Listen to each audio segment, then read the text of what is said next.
واجهت محكمة الاستئناف بالدار البيضاء اليوم الخميس كلا من الفنانة لطيفة رأفت الزوجة السابقة للحاج أحمد بن إبراهيم الملقب بالمالي، إلى جانب سعيد الناصيري البرلماني السابق ورئيس فريق الوداد الرياضي، وعبد النبي بعيوي الرئيس السابق لجهة الشرق، وذلك في إطار جلسات محاكمة ما يعرف بملف إسكوبار صحراء.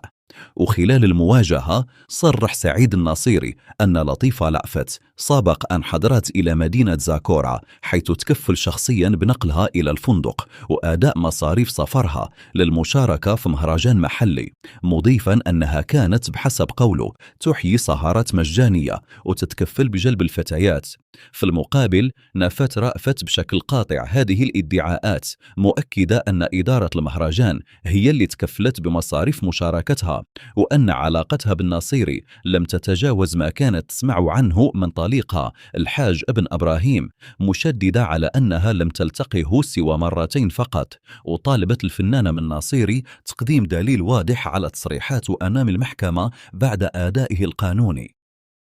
بينما عبد النبي بعياوي أيد رواية لطيفة رأفت واعتبر شهادتها معقولة، مضيفا هاد السيدة كان سمعوا بها غير الخير.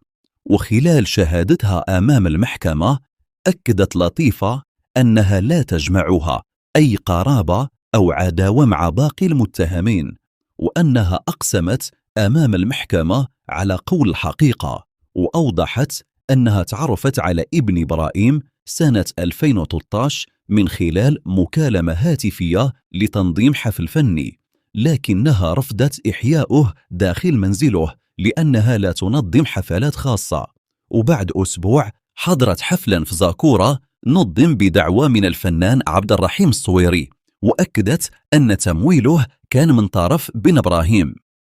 وأضافت أن الاتفاق الأولي على الحفل كان ب20 مليون سنتيم، لكنها لم تتسلم سوى 12 مليون، كما تحدثت عن زيجتها التي لم تتعدى 4 أشهر و10 أيام، وعن شركات وسيارات كان يملكها زوجها السابق، إضافة إلى فيلا بحي كاليفورنيا قيل إن ثمنها بلغ 4 مليار و500 مليون سنتيم، دون أن تعرف المالك الحقيقي لها. وأكدت الفنانة أن طريقة تعامل ابن إبراهيم في حياته المالية كانت توحي بوجود شبهة تبييض الأموال، مشيرة إلى أن خلافاتهما الزوجية زادت بسبب الغموض الذي أحاط بممتلكاته. وأوضحت قائلة: هل تتوقعون أن ملياردير يطلب من زوجته الطلاق للطلاق الاتفاقي لتفادي المستحقات؟